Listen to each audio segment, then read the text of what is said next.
Hi, everybody. Welcome. As people start to file on in, I just wanted to say hello. My name is Sarah Getz. I am the Collections Programming Manager here at Letterform Archive. We're super excited to have everybody here joining us for the 30-second Salon series. So before we get started with everything, I'm going to go through a few little bits of programming that we have coming up and just a few announcements. So as everybody files in, please let us know where you're coming from. We still love that we are doing virtual salons because it's so nice to hear of all the different places that we are reaching. So please let us know where you're coming from here. I'm here in Boston, Massachusetts, actually, right now. And most of our folks are in San Francisco. In the background right now, you've got Maneja, who's sitting in San Francisco as we speak. So yeah, please let us know where y'all are coming from. And without any further ado, I'm going to get started letting y'all know what are some of our upcoming bits of programming. So if you don't know us and you're here just because you love Xi, awesome. And we are Letterform Archive. We are a type history and design archive. And we've been very excited to open up an exhibition area. And quite recently, which I'll get into in a second. And we, as you will hear later, also recently acquired one of Xi's pieces. So we love to have beautiful things in our collection. So just a few things that are coming up soon. So this is next week that we're having an online workshop, Typographic Knitting, a stitch-by-stitch introduction with Rudiger Schlomer. Which is a type knitting workshop. How cool is that? You can use these skills as a way to plug in to make tactile lettering, as you will see much of today, and as a textile technique to produce objects or clothes, or simply come and learn how to do it as a typographic meditation. So that's coming up soon online. Another online workshop is our Back by Constant Demand, Introduction to Modern Type Design with Kel Troughton. That's a 10-week online course in which a student will make original typefaces as they gain understanding of the methodologies and software that are the standard for producing high quality digital type. Then coming up after that is a Letterform lecture. This one will be online, covering the history of early women type designers with Lauren L. DeGain. This asks the question, who were the women during the type era when creating letterforms transitioned from a craft to being an industry? Who were the women out there creating metal typefaces prior to the advent of computers? Come find out. All right. Does your life need a little bit more of a flourish? Sorry, I'm very like a TV infomercial today. It's just my vibe. I hope that's cool with y'all. So if you want to learn how to get a little bit more flourishing in your life, you can come to this workshop. This one is actually in person. So cool. To learn how to do the basic elements of flourishes. And those are those, if you're not a type designer, those are those cool little like swirly gigs that surround type. So you'll get to learn what makes a good flourish and combine elements of the things that you're learning to create your own designs. I think that sounds like super fun. Maybe that's just me. Hopefully not. Then we've got another online letterform lecture. This one is a history of two different types of forms of type design in Hong Kong in both the 19th and 20th centuries. So you can learn about calligraphic design and metal type design from Hong Kong from Adonian Chan. Then we've got two events with Paul Herrera about the Trajan inscription. So this one is an in-person letterform lecture. So for those of you who are in San Francisco, this is out the SFPL, the San Francisco Public Library. And for those of you who are not, you can still tune in because they are going to live stream it. And then if you just like can't get enough Trajan forms that week, go take the calligraphy class and learn how to write like a Roman. And then if you want to know any more about the events that we've got coming up, feel free to check them out at letarc.org/events or letterformarchive.org/events. Finally, just before we really open this all up to Zai, I wanted to mention a few new career opportunities that we've got at the archive. So the first is we are hiring for an associate curator of exhibitions. That person will develop exhibitions and contribute to other initiatives across Letterform Archive that make the artifacts of lettering, typography, and graphic design radically accessible to the public. We're also hiring for a book publishing intern.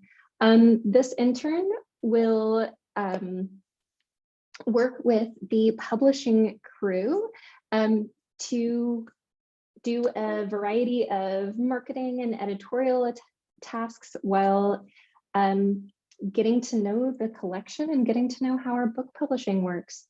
It begins this summer and runs a minimum of 3 months. Check out our newsletter for more information about really all of this stuff.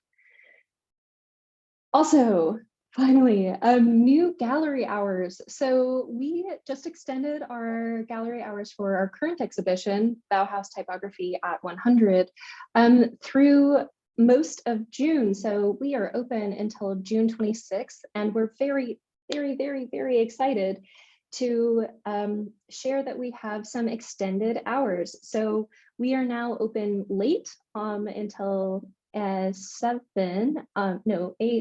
on Thursdays for free. We have free days now. Woo.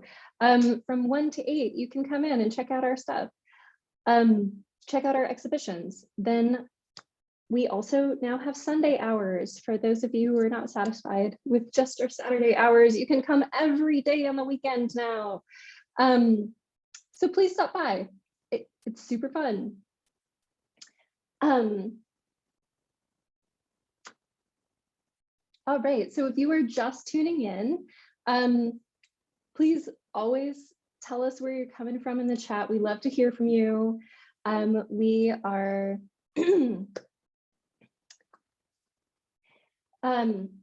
we are really excited today, big type geeks as we are, to have Zai Divecha, sorry, Divecha, Zai Divecha here today, talking about her 26 days of type project where she made them out of paper sculpture, which is her practice. Zai is a San Francisco-based artist whose work provides a quiet, calm respite from an overstimulating world. We love to see it in our hallway every day. By folding, pleating, or rolling sheets of white paper, she creates intricate patterns of light and shadow. She is shown at Marrow Gallery, the American Craft Council, and West Coast Craft, and collectors include us, Letterform Archive, Twitter, Instagram, Square, and Google. So without any further ado, I'll turn it over to Zai. Thank you, Sarah. I'm so excited to be here. Let me get my hi, everyone. I'll just say hi quickly. And let me share my screen. Okay. There we go. Does that look right? Beautiful. Okay, great. Thank you everyone for being here. I'm so excited to be chatting with you today about my Quiet Type installation, which was the project that I did for the 36 Days of Type in 2019.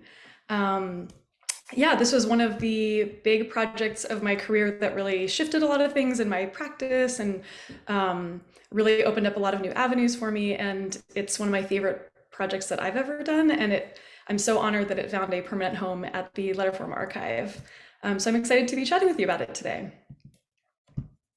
So some background, an overview of what we'll talk about today.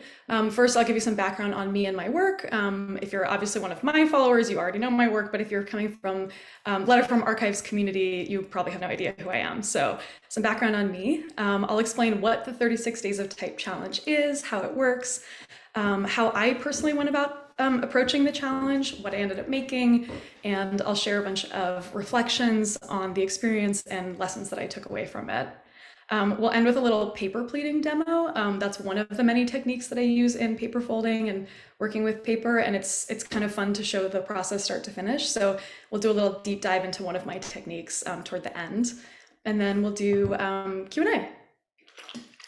And I believe you can just drop your questions into the chat box, and then Sarah will surface them and read them out at the end. So yeah, feel free to put your, is that right, Sarah? Absolutely. Okay, great. Okay, so who am I? I'm a paper sculpture artist in San Francisco. I'm a Bay Area native. I grew up just across the bridge in Berkeley. I'm mixed Indian and Scandinavian descent, which is relevant to one of my pieces that I'll show you, so I figured I would just tell you now. I do not have an art school background or a graphic design background or a type background. I have a BS in psychology and an MPH from Yale, a master's in public health. I worked in enterprise software for a while, and then I switched to art, but I was doing metalworking, welding. I started my career doing some furniture, some home goods, some metal wall arts, and then after a couple of years, I switched to paper and never looked back. Absolutely fell in love with paper, and I've been doing that for the last 5 years now. I'm also a cyclist in my free time, if anyone's into biking. I'm about to leave on AIDS Life Cycle next weekend, which is a 7-day bike ride from San Francisco to LA, which is a fundraiser for the San Francisco AIDS Foundation and the Los Angeles LGBT Center, which are two organizations that are near and dear to my heart. So my work, this is just a quick snapshot of the kind of work that I do. As you can see, I work in a very monochromatic, all white color palette. I play a lot with light and shadow, a lot of repeating patterns and textures. These days I do kind of a mix of really rigid geometric work and then more organic work.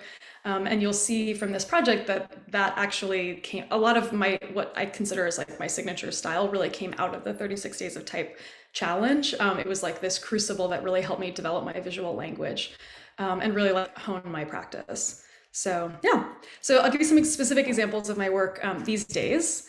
I do fine art and gallery shows. This is a diptych. This is actually the left panel of the diptych. This is the right panel.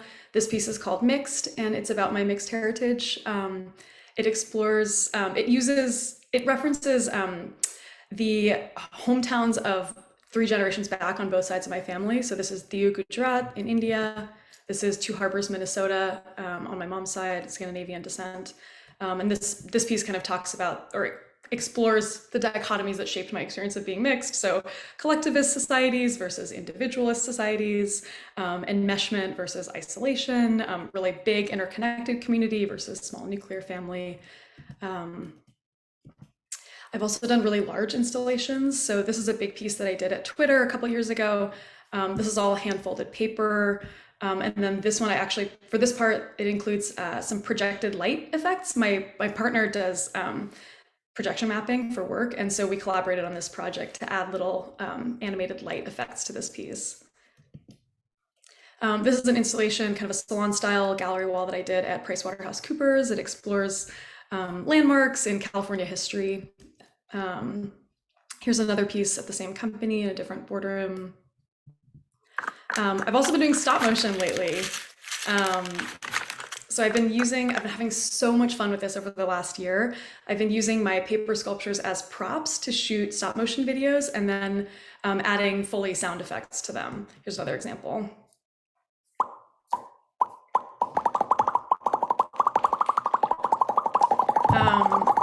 And I've been selling them as NFTs, which is clean NFTs only, which has been an interesting experiment and a really fun way to engage with new collector bases, new technologies.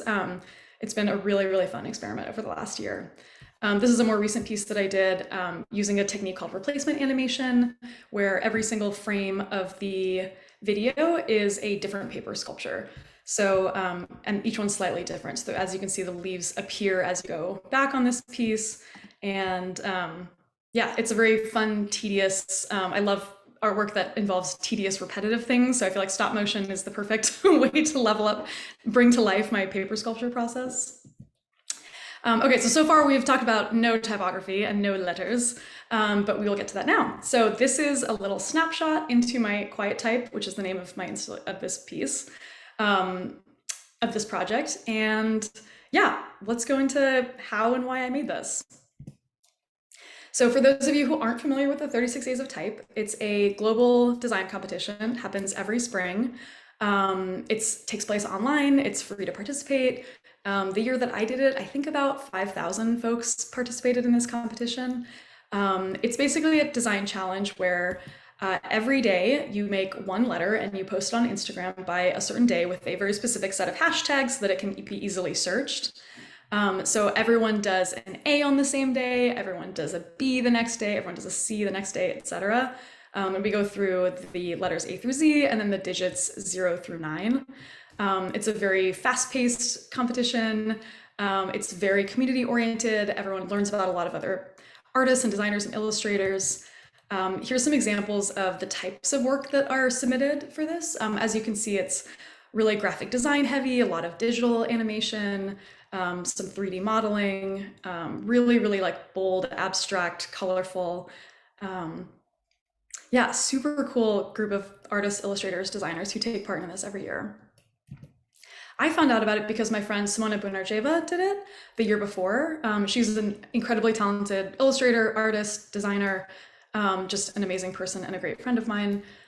She had done this piece the year before for 36 Days of Type, and it was so fun seeing her letter every day. Like, ooh, how is she gonna do the C? Oh my God, how is she gonna do the D tomorrow? Like, oh, this is so fun seeing it happen, unfold over the course of just over a month.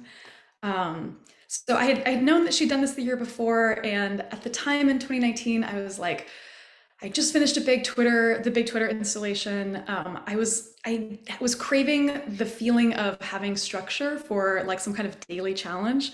I'm sure you've heard of like everyday projects where people do, or 365 projects where someone commits to doing some small creative act every day for a month or a year or some period of time, just as a way to force you to continue iterating and experimenting.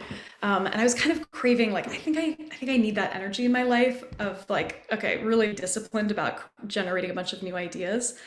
So I was like, oh yeah, Simona did that thing with the type a year ago. Like, I wonder when that's happening. And so I Googled it, and it was like, okay, starting on March, whatever. And I was like, oh, that is 6 days away. I have to make a decision right now about whether I'm going to do this. I had a lot on my plate at the time. I was also preparing for my first solo gallery show. And so I was in the midst of producing a ton of new work for that show. And I was like, you know what? I think I'm going to do this. So I dove in. I was like, okay, I'm going to commit to doing this. I'm going to make letters out of paper. I'm going to do paper sculpture. Didn't have that much time to really think it through or plan it because it was starting so soon. So yeah, I thought about how I wanted to approach this project. At the time, this is kind of what my artwork looked like, very geometric, rigid, a lot of like accordion pleating. So these are folds that you can compress into a little accordion and then open up. That was the technique that I had kind of worked with most up until that point. So I decided that I wanted to set some parameters for this project. I decided that I wanted to make each letter fit on a 5x5 inch card, keep it really small, the size constrained. I would only use white paper on a white backing, no other materials. So this piece has red stitching accents, but I was like, let's just keep things simple. I need to be able to move really fast, so let's just do paper, glue, nothing else, but I can manipulate the paper in whatever way I want. So cutting, folding, ripping, tearing.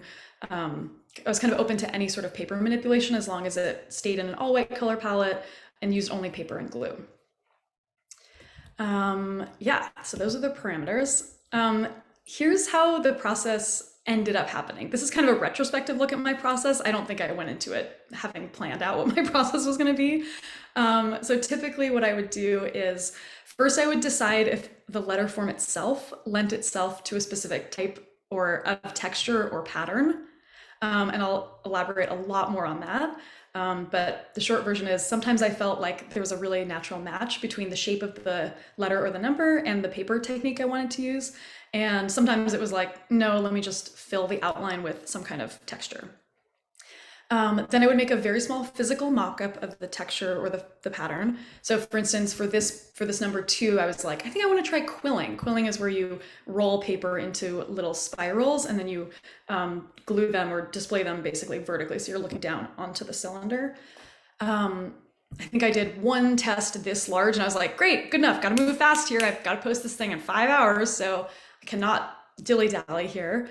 I would do like one tiny little test and then be like, okay, great, that's the technique I'm using today. Then I would go into Illustrator and create an outline for myself of a letter or a number. I typically used a sans serif typeface. I think I would often start with Helvetica as bold as I could go to make it as thick as possible. And then sometimes I would just say like, oh, not quite heavy enough. I feel like I need a little bit more real estate to work with. So honestly, sorry, this is embarrassing for all of you type nerds, but I don't even remember what typefaces I used for most of these.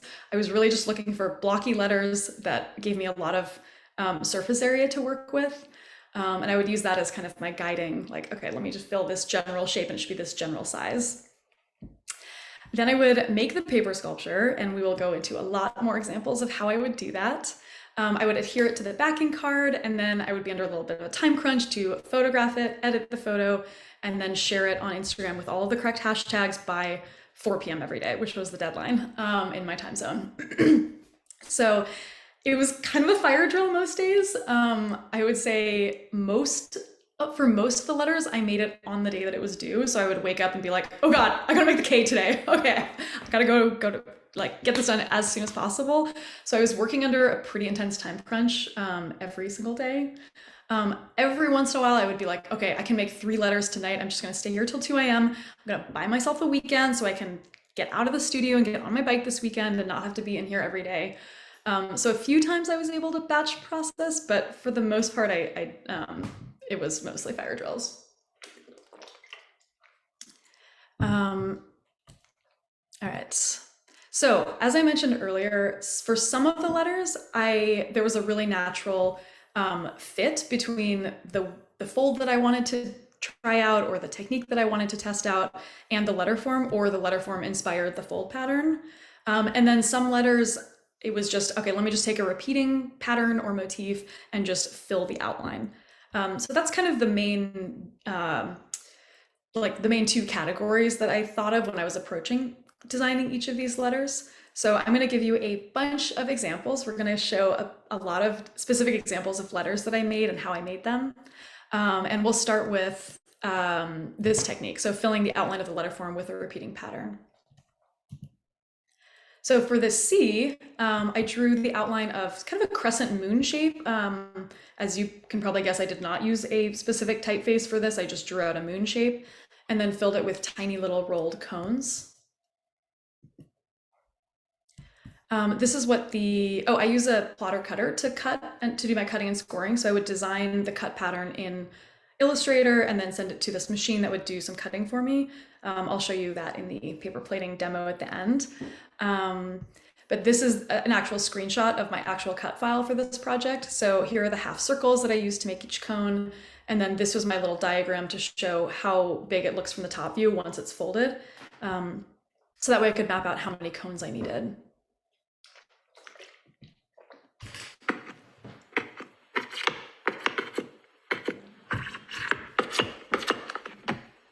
That's a little video of how I made the G. As you can see, I poked holes in a sheet of paper and then flipped it over, and then it kind of extruded a little tiny barnacle, and that's how I made the G. This is a picture of my literal test. This is how fast I was moving for this project. I poked 7 holes in a piece of paper and was like, great, good enough. I've tested this technique, we're doing it. So there was very little time to iterate or refine or do drafts. I didn't do a second draft of any of these letters. It was like I dove into the thing, I made it, I finished it, and I did not make a second version of it. So there was not a lot of iterating. It was really a time crunch to just get it done. Here is the H. I knew I wanted to do something that felt like a shag carpet, like really playful and fun and three-dimensional and kind of organic. Um, Here is the cut file for that. So I drew out all these little strips with kind of an irregular border.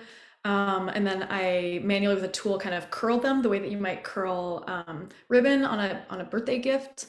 So kind of used a tool to curve each one of those flaps individually and then laid them out in an H shape.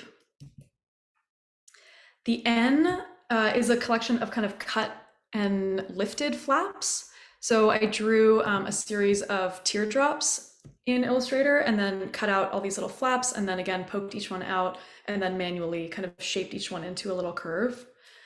This technique I ended up really falling in love with and did a whole series using this motif afterward. It was really, really fun. I loved this technique. It's really soft and organic and very delicate. Another delicate one, this is also cut and lifted, but with a more geometric, rigid, grid-like motif. So these are little L shapes that have been cut, and then the diagonals are scored, and then the resulting flap was just lifted. For the V, I had a really fun time getting kind of outside of my normal comfort zone of rigid, cut, scored, folded, straight lines. For this one, I don't think I used any tools other than my hands pretty much.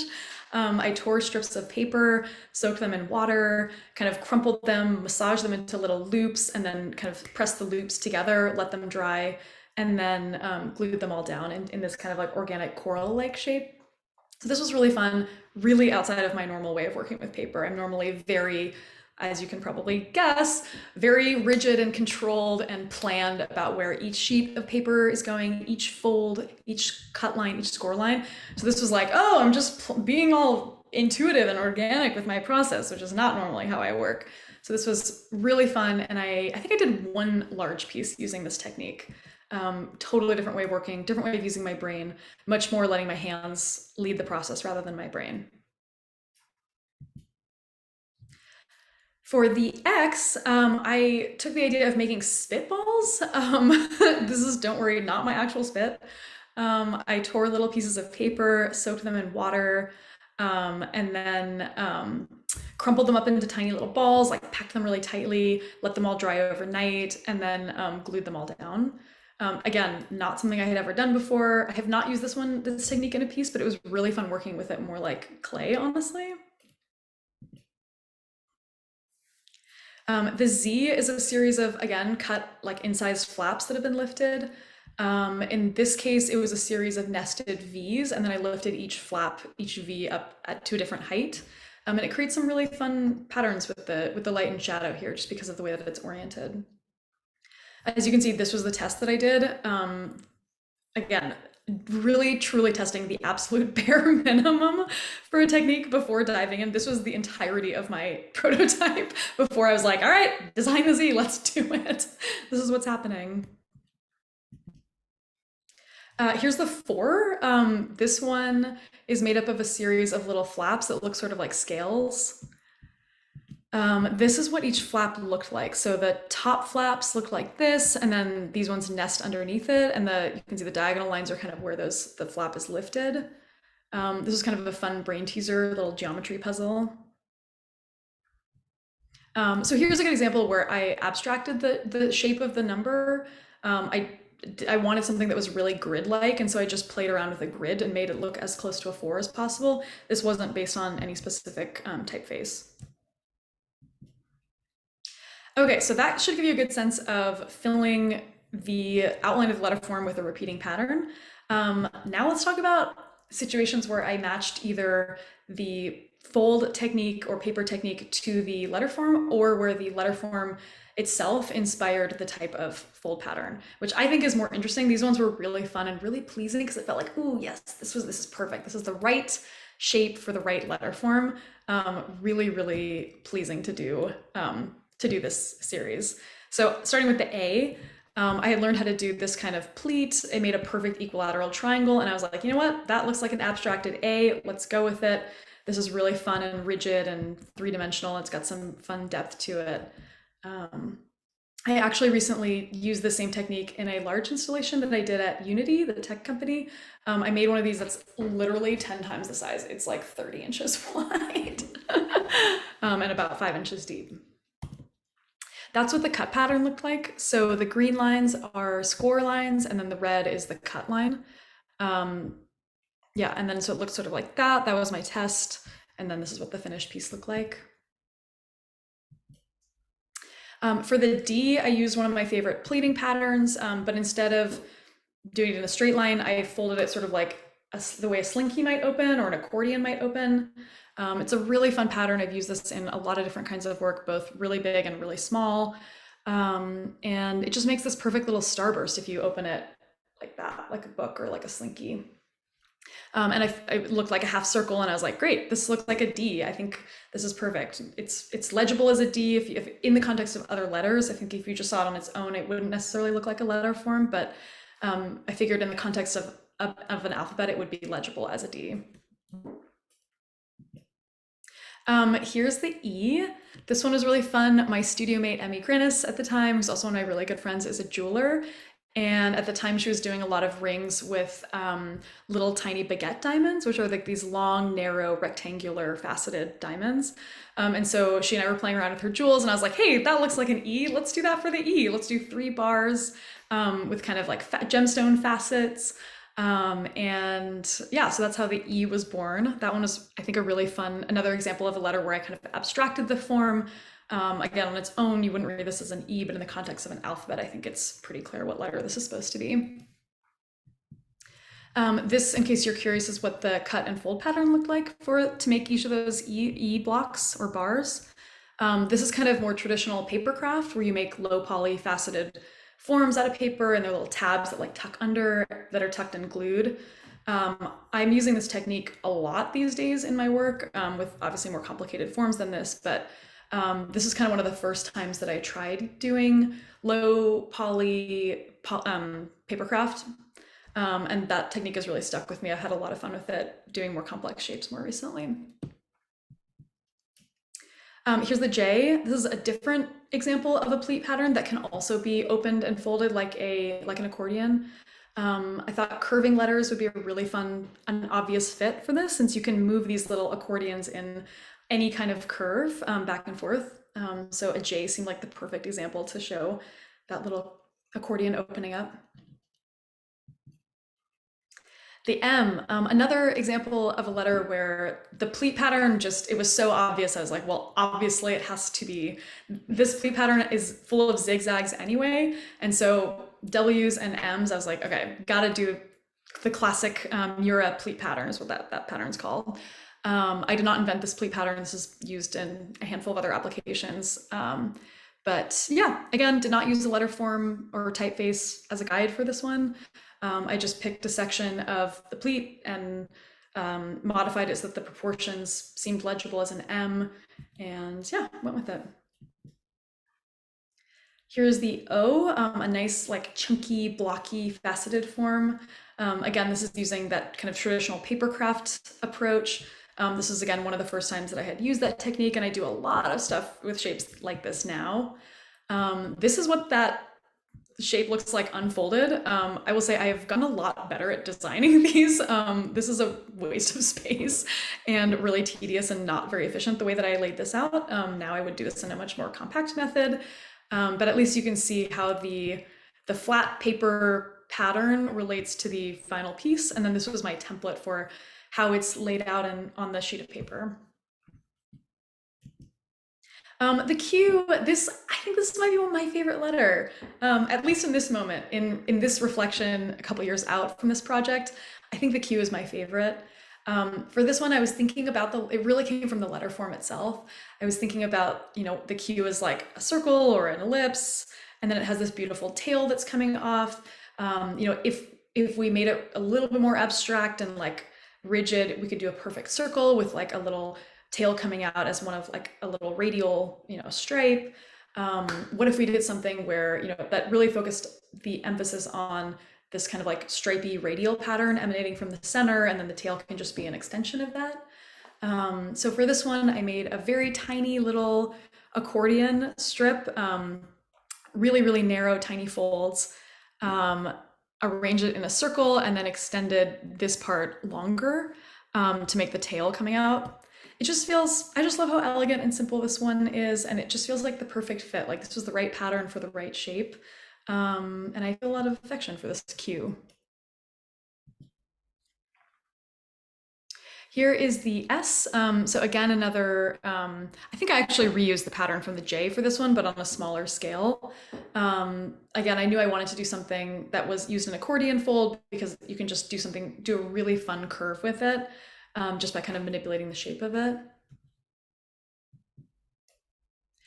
The W, I had been using this pattern, an extended version of this pattern in a bunch of my pieces. So this was like a beloved favorite that I had developed before, and I was like, oh, this already looks like a W. This is a natural fit. Looks sort of like a bat wings. I always think of bats when I look at this piece. I think I have, oh yeah, here's the cut and fold pattern for that. So as you can see, it looks pretty similar to how this looks, just stretched out, obviously. And then I had made these large tabs to glue it down. For the three is made up of obviously just two big curves. And I was like, okay, I think I need to learn how to like fold curves properly. This was my very first attempt at folding a curve. I just kind of scored some lines with the scoring tool, kind of massaged it and was like, oh, okay, I think this might work. I could do like a little crescent shape. Maybe I nest two of these little moons to make a three. This is probably one of the more abstract letters that I did, where it's sort of a stretch to say that this is a three, but in the context of the rest of the piece, I think it's you can tell what letter it is, or what number it is. This again is another motif that I developed as part of this project, that I ended up using in a lot of pieces, and I've really loved this little moon shape. And it's less challenging than you think to actually fold curves. When you first do it, you're like, how is this physically possible that a sheet of paper can fold, like one flat sheet of paper can fold into this kind of three-dimensional curve? But it's totally possible. You just have to score the curve and then just massage it. I was obviously on a roll with the folding curves. This 6 was so fun. This little spiral shape, actually, this is what it looked like flat. So it was a perfect circle, cut into a strip and then scored down the middle. And it was a little tricky to massage that into a curve, but it was possible. And I kind of pinched one end and then kind of opened up the other end to make kind of a spiral. And this one just felt like a perfect fit for either a 6 or a 9. And I was like, okay, let's do the 6 for this one. So this is the entire installation. This is all 26 letters and 10 digits. This is what the letter portion looked like. I showed this actually at Marrow Gallery as part of my solo show that year. I was still in the middle of the week where we were doing numbers, so I was like, let's just show the letters and I'll show the numbers later. I love how this turned out as a collection. I like that it's a balance of, really blocky, chunky shapes, like this O, the B, and then really, really delicate stuff like the N and the T, the 5. We've got some really organic shapes like these two, some really rigid geometric shapes. It was really, really, really fun to get out of my comfort zone and experiment with way more types of techniques. And, I taught myself quilling for the first time. I had never done like rolling paper before. I'd obviously never made spitballs before. It was just such a fun reason to try. Oh, here, I made a, like a flower, which I'd never really done before. There's some amazing paper artists out there who specialize in flowers. I had never really done that before. I'll get more into reflections on this project in a bit. So as I mentioned, I shared this piece at Marrow Gallery as part of my solo show. It was also shown at a little fancy cycling gear, did a pop-up in a gallery space. So we did a little opening, which was really fun.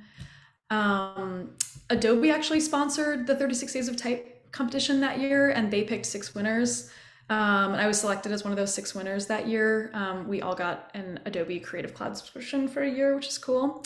So that was a fun honor. I think part of why I was chosen was that there wasn't anyone else doing physical sculpture. It was almost exclusively either digital or 2D.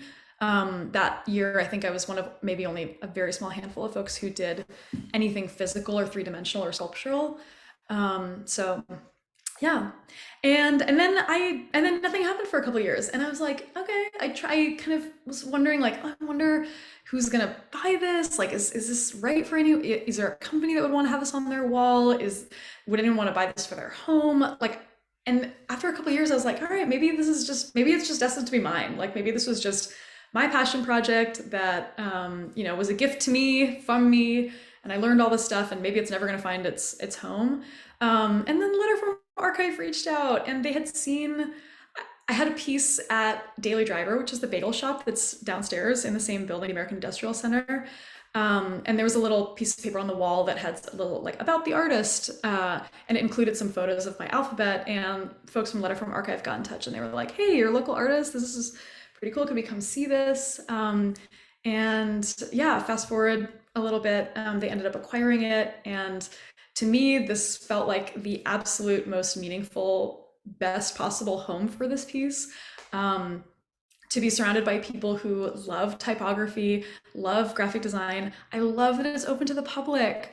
Most of my work is in private collections, and so you can't go see my work most places because you have to have a Twitter employee take you to go see the Twitter installation, or it's in someone's home above their fireplace. It's not open to the public.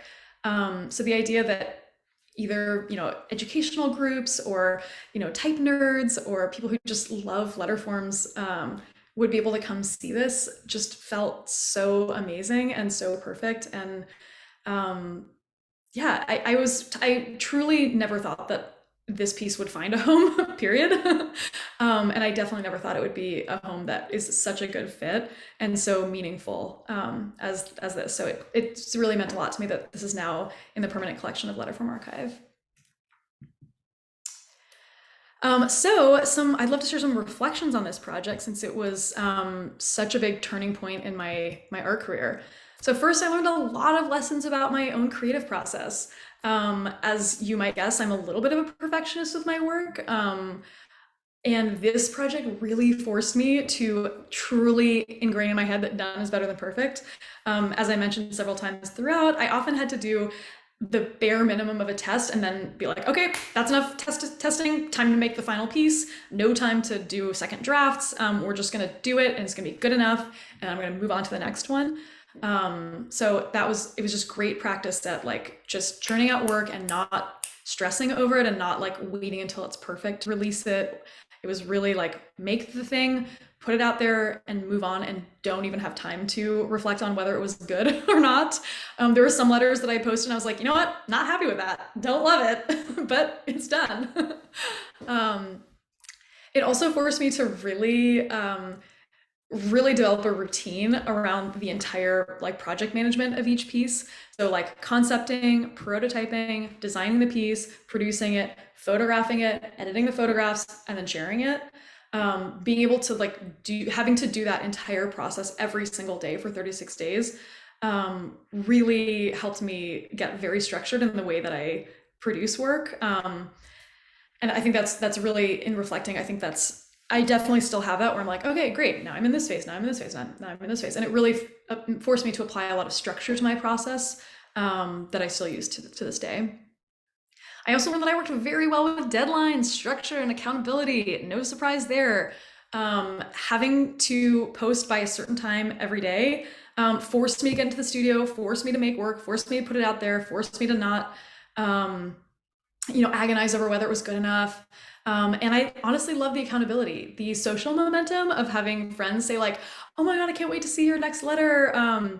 Or like, oh, I love this one. To feel like people were along on this journey with me was so fun. I know many people out there have done or are currently doing. Emmy, I know you're working on a daily ring project. That feeling of like social momentum, it's so energizing to feel like, okay, people are expecting this or they're excited by it or they're counting on you. There were definitely some days where Simona was like, "Your letter is due in 1 hour. Where is it? I'm stressed for you. Are you working on it?" Which I loved. I'm like, "You're the best friend. Thank you." Yeah, so yeah, learned a lot about my creative process. Basically, like I love discipline. It works really well for me. This kind of structure is a really great crucible for creativity for me. As you have probably noticed, that was my first and so far only foray into typography. I've always had a late interest in typography, but I would not say that it's one of my top passions. It's hadn't made very much of an appearance in my work up until that point. I haven't done much with letterform since then. For me, it really served, the letterform served as design constraints. It really, I really liked that forcing, like narrowing the options of what I could make forced me to really focus on just generating new textures and patterns and not agonizing over like the overall composition, because the overall composition was, it has to look like a B, it has to look like a C. And I think for me that was really, really helpful, because I think sometimes if I just have a blank page and I can make anything, sometimes that feels paralyzing to me. And so having a specific structure of like, well, you can make anything you want, but it has to look like this shape, was really very freeing for me, because I could really focus on textures and patterns within that structure. So yeah. And then the last big reflection is that it really changed my visual language. It forced me to learn and iterate and create a lot of new textures and patterns, types of compositions, many of which I used in my work in the following years. I'll give you some visual examples. So before I started the 36 Days of Type project, this is what my artwork looked like. Mostly these like pleat patterns that are kind of accordion style, very grid-like compositions. You see a lot of diagonal lines and a lot of like rows, columns. Yeah, and then after, the breadth of my work is quite a bit wider. So a lot more organic forms, or organic layouts, a lot more curving shapes, some representative and some symbolic elements. This was based on the letter L. I think I took that pleat pattern. I learned this pleat pattern, or taught myself this pleat pattern or cut and fold pattern in for the letter L, turned it and used it again in this Coit Tower piece, or no, Transamerica building, obviously not Coit Tower. Yeah, a lot more polyhedron. This is, I mentioned doing a lot more like low poly paper craft style where you like tuck in the tabs. This was an epic piece where I, had 500 little boxes to fold like that. So the techniques that I learned and taught myself in this process have really fed me creatively in the years since I did this project. So it's really been such a gift to my work and such a big turning point in my creative career over the last couple of years. Okay, let's talk through a little paper pleating. I wanted to go into this technique and show you like really granularly how I do this, because I think it's one of the more fun techniques. I've been doing it the longest. I think it like tells a good story. I think it's much more interesting than me showing you how I poked holes for hours or like rolled little cones, which you can probably imagine in your head how that went. Paper pleating has a little bit more of like it feels magic. So as I mentioned, I use this in the D, I use it in the J, the S, pretty much all of those like kind of accordion curvy shapes. So I'm going to show videos and talk you through it, so of each step. So I use Illustrator, as I mentioned, to draw out the cut and fold pattern. This is just a vector line drawing. I use red for my cut lines and green for my score lines. Yeah, and so I basically draw these patterns online. Sometimes I test it out by hand first and then I create the pattern. Sometimes I create the pattern and see how it folds. I do a lot of back and forth between using Illustrator and then doing it by hand. The machine that I use to cut and score is called a Silhouette Cameo, and it is a tabletop hobbyist's plotter cutter. So plotter cutters are typically like $10,000 giant machines that like architects will use to build models. This is a like fairly affordable hobbyist version of that. It's about this big. The bed size that it can cut is about 12 inches by 24 inches. So I'm kind of limited to that that scale for one sheet of paper at a time. It's got a 2-axis motion, so as you can see, the bed is moving, that this sheet here is moving in one axis, and then this cutting tool is moving in the other axis. It's got 2 different tools here, and it's got a tiny blade, so sort of like in the way that a printer, goes back and forth and the paper goes like this to print little dots of ink. This is a tiny blade, and it's cutting out precisely the design that I had drawn in Illustrator. As I mentioned, you load basically one sheet of paper at a time onto this sticky plastic sheet and then load it into the machine. So like imagine me doing the Twitter job, that was hundreds of sheets of 12 by 24 that I cut one sheet at a time. So we'll cut one sheet, it takes about 10 minutes to cut, take it out, peel it off the backing sheet, fold it, reload another sheet, put the next sheet in. So it's faster than if I were scoring by hand, which I did when I first started doing paper, but it's still a pretty manual, tedious process that takes quite a while. But it lets me focus my time on the folding and the gluing and the assembling, which is, I think, the really fun part, and less time on the cutting and scoring, which is tedious and not that fun. So the machine has definitely helped me a lot with my process. So as I mentioned, I typically use the machine to score. I do what's called a kiss cut, which is where you just kind of like make a partial cut in the surface of the paper, just enough for it to kind of crack open, but not enough to cut all the way through. But for some pieces, especially really detailed ones, nothing beats hand scoring. So for this piece, I use the machine to score, but then I go back and score some of the lines by hand because I want a really crisp embossed score line rather than a cut score line.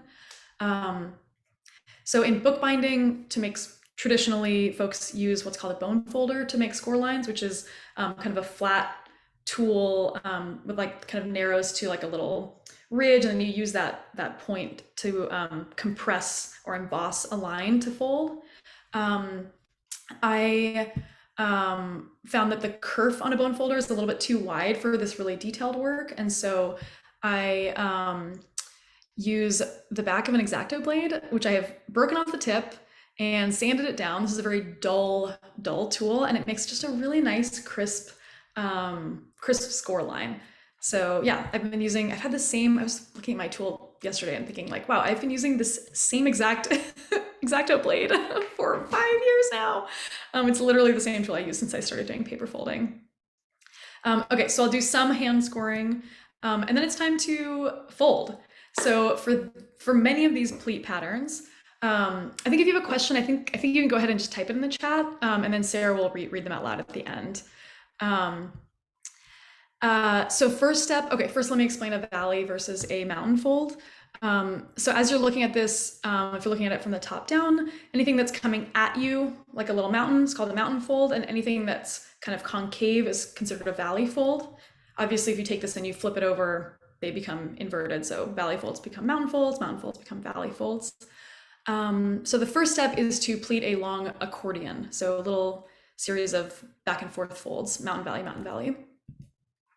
Then I'm going to go through and manually fold all of the zigzag lines. So as you can see, there's like zigzags running this way through the piece.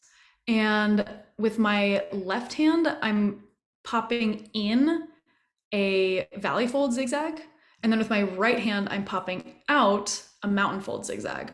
So I'm actually doing 2 rows at a time. And while this looks pretty easy and efficient, this took me a very long time to figure out how to do it efficiently. I definitely struggled through this process at many scales. I've done really large pleating, I've done really tiny pleating. It's taken me a very long time to kind of develop my personal most efficient approach to doing this. And this isn't the only way to do it. I've seen other paper folding artists go about this process in a completely different way. This is just the way that I've developed for my own personal preferences. So as you can see, I'm working my way through. I'm doing basically 2 zigzags at a time. And so here I am doing the last 2 rows. And as I'm kind of popping them in and out, I'm giving it a little squish to kind of just confirm like, okay, you are definitely going this direction. You are definitely a valley fold. You are definitely a mountain fold. Let me just scrunch you up so there's no chance that you're going to forget which direction you're supposed to go. And then at the end, you get this really nice Very flexible accordion. It can be stretched out, it can be compressed. You can curve it laterally, you can curve it in basically any direction, which is, I think, a really fun way to, it leads to so many possibilities. You know, you can roll it up, you could curve it. So this is yeah, I just love that this lends itself to doing straight lines, curves. You can really do a lot with this. Yeah, in this particular piece, I ended up curving it into a little donut or torus shape. Um, this is the same technique that I used in the letter D, in the letter J, slightly different fold pattern, but same idea of like doing pleats and then folding them up like that. Okay, I think that's it for my questions. Sarah, would you like to open it up to questions? I'd love to hear what people want to know more about. Yeah. Yeah, we've got some good ones and some lots of upvotes for a few in particular. Yeah. Everybody wants to know what kind of paper you use. Tell us about the weight, texture, etc. How did you get there? Oh, sure. Yeah. So when I first started doing this, I tested out a lot of different kinds of paper because I had no idea. What I settled on was I typically use let's see, 80 text weight and then 100 text weight paper, which translates to about, I think, like 130 GSM for the thinner paper. And then I'm not sure, maybe like 140 or 150 GSM, I think, for the heavier paper. Um, I would describe it as heavier than printer paper, but thinner than an index card or a manila folder. Um, my personal sweet spot with paper is I like to be able to fold it either this way or this way and have it not be thick enough to hold a fold really well and to not be like translucent. Like I don't want to be able to like see light through it. I want it to look pretty solid. But then I don't want it so thick that it's going to buckle or crack on those at those seams. I found that if I use a paper that's too heavy, it kind of like buckles or cracks open or like bunches up, and I like a really clean fold. And so for me, that sweet spot is yeah, around 130, 140 GSM. Oh, I think you're on mute. Sorry. Thank you. I'm just so curious from a process standpoint, partly how long, but also how did you go about testing all of these papers? Oh, it was very haphazard. First, it was like, what drawing paper do I have in my studio? Okay, let me just try that. Here's like a Bristol. Let me try a Bristol. Oh, that is really hard to work with. This is very heavy. Um, yeah, I didn't go about it in a very kind of every time I was at the art store, I would just like, let me just try this one. This one looks good. It wasn't a very, I didn't do a lot of research. I didn't do a lot of, at one point I went into Kelly Paper, which is a local San Francisco distributor. Yeah, I went in and I was like, hi, I want something that feels like this. I don't know anything about paper. I know that I like folding this drawing. I brought in like a thing of drawing paper, like sketching paper, and I was like, this weight, I don't know what this is. I don't know how to describe this, but I want it to feel like this. And they recommended a couple different companies, and then I tried a couple different weights. I think that was kind of how I like homed in on this specific paper that I use. And then the other thing that I iterated on was the shade of white. I spent a lot of time thinking about like shades of white. Like I want for a while I was doing matted pieces, and so I wanted the paper to like look perfectly matched to the mat that came in the ready-made frame, because if it's like slightly too yellow, it looks more kind of like dim and dingy. Also the glass that's on it matters. Like for a while I used ready-made frames that had kind of like a slightly bluish tint, and then I realized that I could actually like pay extra for glass that's like doesn't have that blue tint. And I'm like, oh, that actually makes a huge difference when you have an all white piece. And then I've also like matched it to like the white of my walls, like what's a nice neutral white that feels like bright and like slightly warm, but like, yeah. So I've kind of figured out the shade of white that I feel works in most people's homes, that feels bright but not cold and also not too dingy and yellow. Yeah, so I try not to fuss with that too much because I want to work with as consistent as possible. So I've got my shade of white. I'm probably not going to change it for a while. So Yeah. Yeah. Keep your variables down for a minute. Yeah, I can see that. Also, I just wanted to say thank you so much for going so much into process. Our like people love this. I love it. I love to see it, and everybody's so excited. Oh, Um, good. uh, so here's one question. It sounds like your paper engineering, sculpture, etc., is self-taught and or you explored it on your own. Is that right? And if that is right, can you tell us how did you even find these techniques? Yeah, great question. Yes, definitely self-taught. Honestly, it was a set of books that really helped launch me in this direction. Paul Jackson has a series of books on paper folding, like paper techniques, packaging design, um, like how to make boxes for packaging, that kind of thing. And I just kind of worked, he has a couple exercises in each book, and I just kind of worked my way through those exercises, and that was kind of how I got started with that. I would highly recommend his books. If for anyone who's interested in getting into paper folding. Can you just say his name one more time? Yeah, I think it's Paul Jackson. Now I'm like, oh, is that the right name? I'm pretty sure it's Paul Jackson. If you search Paul Jackson paper, maybe someone can Mhm. check while we're doing another question and then follow up. Perfect. Um, oh yeah, so what we have a question from Nancy. Do you have a recipe for archival quality glue used for backing onto cardstock and doing the like small bits of fold under? Yes, definitely. I forgot to mention that in my let's see. Yeah, here's my little picture of my glue Mm, bottle. I use bookbinding glue. mhm, It's a really nice, it's a PVA glue. So it's PVA. PVA is also what like Elmer's glue, many wood glues are PVA. So it's got that like flexible hold, it dries clear. And bookbinding glue specifically is acid free and archival quality. And as far as I can tell, it's the best way to adhere something without risking, damaging the paper. Many other glues have stuff in it that you don't want if you are trying to keep this thing preserved for a long period of time. I believe this company is called Lineco. I think in most art stores, there's like usually a tiny little bookbinding section, and this is the main glue that's sold there. So any bookbinding glue should work.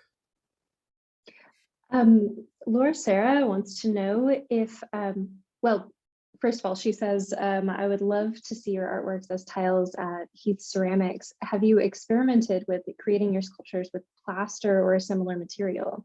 No, but I've been thinking about that for literally years and years and years. I have wanted to do that for so long. Um, Either plaster or actually concrete, I would love to do. I've Mm, fantasized about doing a section of this in little like modular curves, and then being able to do like big concrete, like tile them, like you could make your own pattern with them. mm. Um, yeah, if anyone out there has a concrete friend who wants to do this. I do not enjoy working with concrete, so I would need a partner in that. Yeah, like you could commission even, like I think that would make sense. Also metal, like there is no reason, like many of these forms would be really nice and like cast in general. Yeah, Um, yeah. yeah. Um, so Matthew asks, what is the mathematical planning process you use to map out these shapes in Illustrator? Do you use topology? Is this, I'm adding a little question of my own, is this just like trial and error?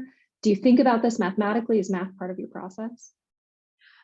Great question. I would say at a very high level it is, but for instance, if I were to map this out, I would just map out what is the outer dimension, what is the inner diameter here, and how is that laid out on the square. I would not be mapping out, I don't do a 3D model of each individual fold. I don't do a 3D model of I don't even do like a 2D layout of like where each of these folds is. I kind of generally know it's an accordion, it's going to compress. And I'll often just go back and forth with a physical model and be like, okay, if I start with a pattern that's this big, it folds down to this big. When I lay it out, it's this wide. So let me just map out that width. Oh, it needs to be scaled up 20%. Great. I'll make it 20% bigger.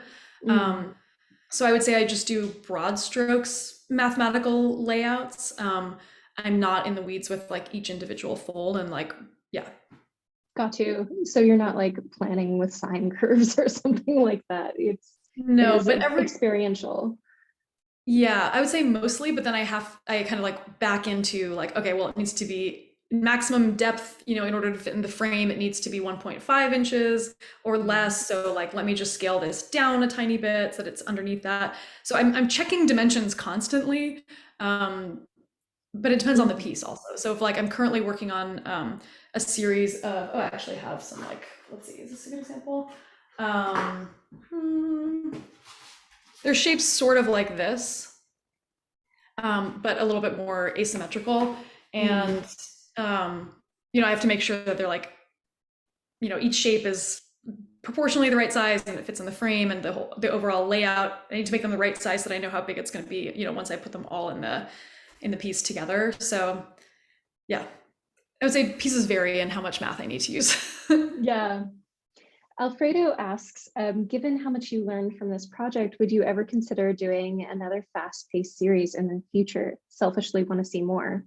Oh, I definitely would. I'm not sure I would do the 36 days of type again specifically. I kind of feel like this was so like I'm so happy with how this went that I almost like don't even want to try doing more letter forms. But maybe far off in the future. But I definitely love the idea of a fast-paced creative challenge. I really do so well with that kind of structure and accountability and deadlines. And um I could definitely see, for the right time in my life where I'm like, I need to feel like I'm jump started or I need to jumpstart some creative process or some iterative process or some test something out in a really short period of time. It just really lights a fire under me that Mhm. is so energizing. So yeah, I think I would definitely consider doing that again at some point in the future. Not agreed. I also really loved that process.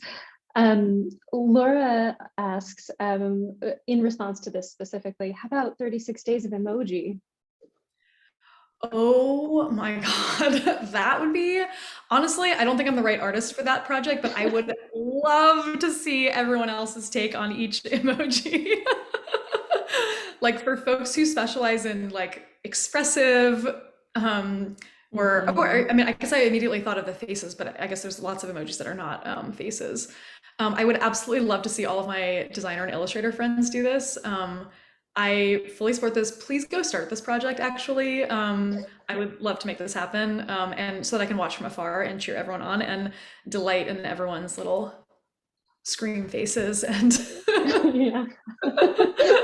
other emoji. It would be lovely just to see like like just monochrome emoji. It would be really fascinating.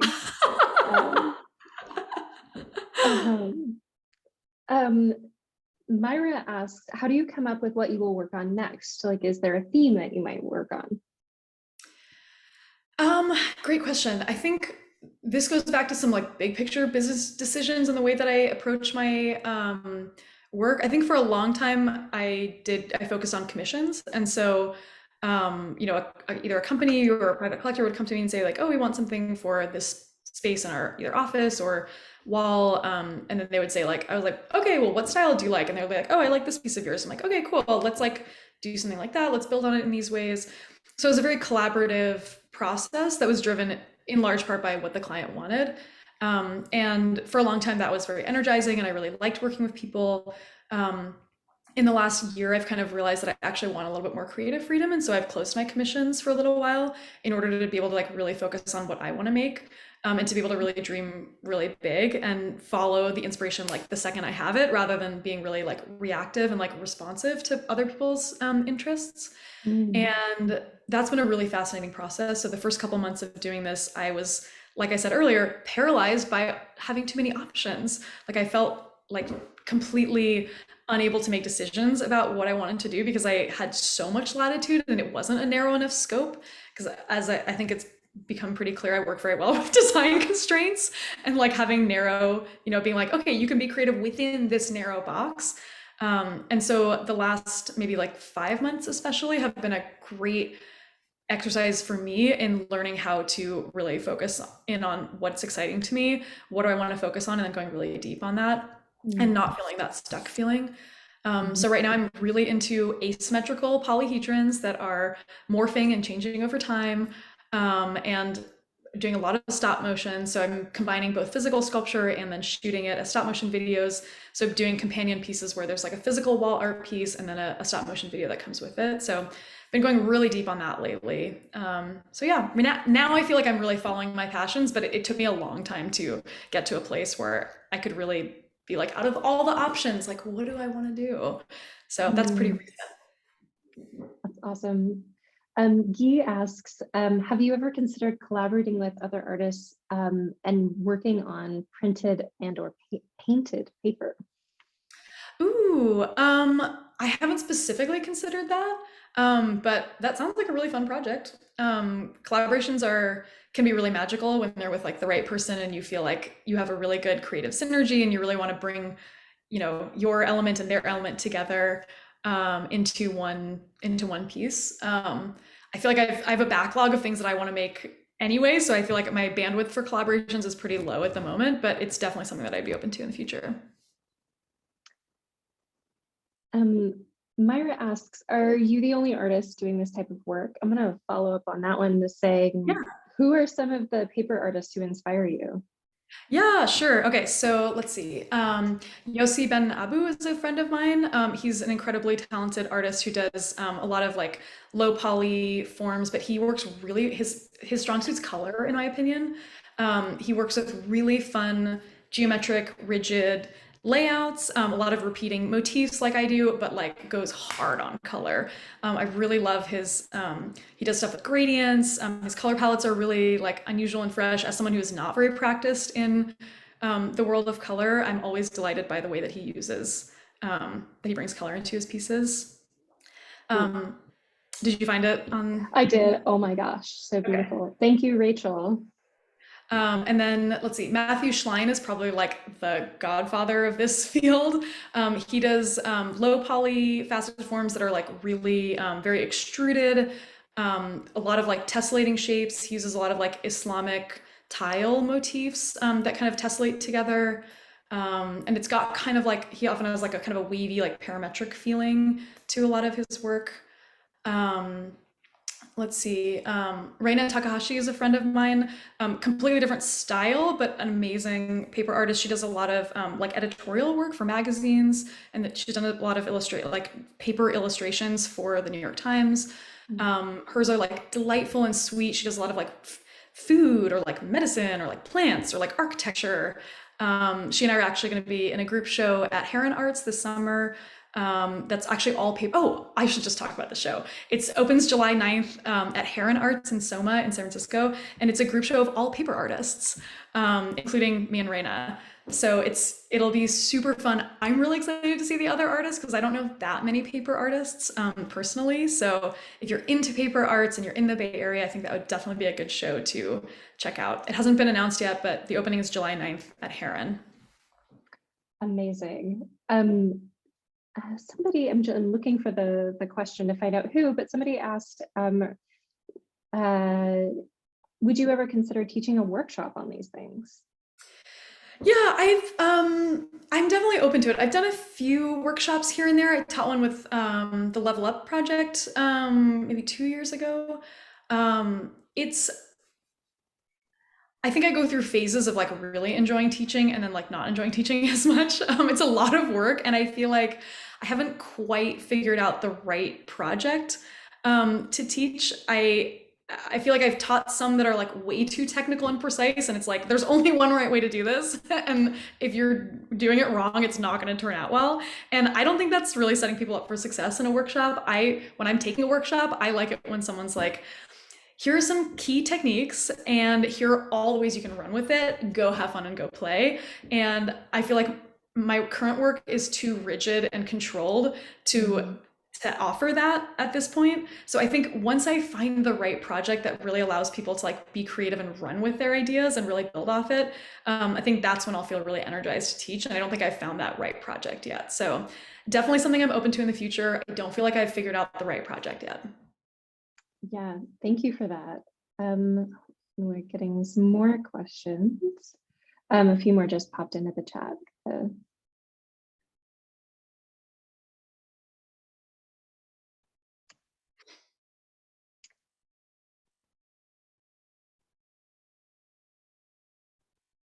Um, Anonymous asks, are you willing to give us the specific name of the paper you use? Is it Nina, Oh, Pearl? Yeah. it's I use Nina Classic Crest in Bare White is the color. Um, yeah, I like Okay. their Classic Crest line. Really early on, somebody also asked, are you good at origami? Am I what? Are you good at origami? No, I would not say that I am not trained or practiced in origami. I don't come from that tradition. There are so many people out there who are truly specialized in that art form, and I am not one of them. Yes. Um, okay, one of the other things that I was wondering to ask you is when you're doing experiments, both for your experiments and for your final pieces, how do you store this material? Do you have like flat files upon flat files upon flat files? Do you have like tiny boxes for your tiny experiments? Do you throw away your experiments after you do them? Yeah. Oh, that's a great question. Yeah, so while I'm working on a piece, they're either laid out on my desk, like as they are right here, or they're in plastic bins. Um, let's see. Yeah, I currently have a bin on my desk that has like layers of foam sheets, and all the little parts are kind of stacked. And then there's like a foam sheet, and then another layer of parts, and then stacked in the foam sheet. I do have one flat file, but I use it mostly for paper that I haven't used yet because I need to keep the paper really like nice and clean and like not damaged. Um, Mhm. I think if I were to design, I'm starting to fantasize about having more flat files because it would be very great to. I think I historically have only had like maybe one or two pieces, large pieces in motion at a time. And for the first time a couple weeks ago, I had five large pieces and I was like, oh my God, this is a storage and transit nightmare. How do I get these all to my framer at once and without damaging them? So that was a little Mm. bit tricky. One of them did get damaged in transit. I am literally today going to the studio to go do some repairs and go back to my framer and be like, let me just repair this part that got damaged because I tried to put too many of them in my car at once. Mm. Yeah, I would say I have not gotten down my systems for scale yet. So usually I just have like one or two pieces and it's just on my desk and then I take it to the framer pretty much as soon as I'm done with it. Mm. And they have flat files where they keep it until they're ready to frame it. Um, but yeah, and then in terms of like keeping past pieces, I'm pretty intense about recycling as soon as I'm done with something. I have a small handful of, like little tests. Like these are like just some tests that I've done that I'll probably hang on to because they're good samples. Mm. So I have some of those on a wall for like display references. I have one bin of like just folded pleated paper that I keep on hand, sometimes for references, sometimes also because if kids visit my studio, they think it's really fun to play with, so I just keep them on hand to like give out to people. But other than that, I'm pretty ruthless about. All right, done with that. Recycle. Don't need that. Recycle. Nice. And another question, this is just if you work in an archive, you think about vacuuming a lot. How do you keep the material clean before it gets to the framer? Or do you just like, as soon as it's done, into a plastic box and then to the framer immediately? Your stuff is so pristine, like dust sounds like a nightmare. Yeah, so okay, so dust is actually pretty easy to deal with as long as because you can just blow it off. Mm. I either just go like that, or sometimes I use a can of compressed air to remove dust. While I'm working, I would say I wash my hands frequently. So I Mm. get up and if my hands get like sweaty or if I like ate something, like clean hands definitely the way to go. I usually wipe down my work surface before I get started. I try not to eat food nearby where my work surface is. Um, Usually, while I'm working on a piece, I'll just throw a sheet of paper over it overnight just to keep Mm. extra dust from falling on it. And then when I'm ready to go to the framer, I try not to keep fragile paper sculptures like unframed in my studio because that's Mm. definitely like the danger zone of having them get damaged.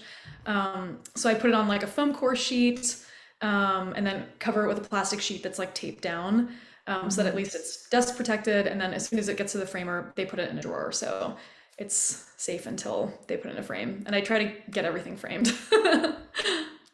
Yeah, I mean, it sounds like you have like an also a really intense business sense. And just from working with you, just on this talk, I can tell you are so thorough and so precise.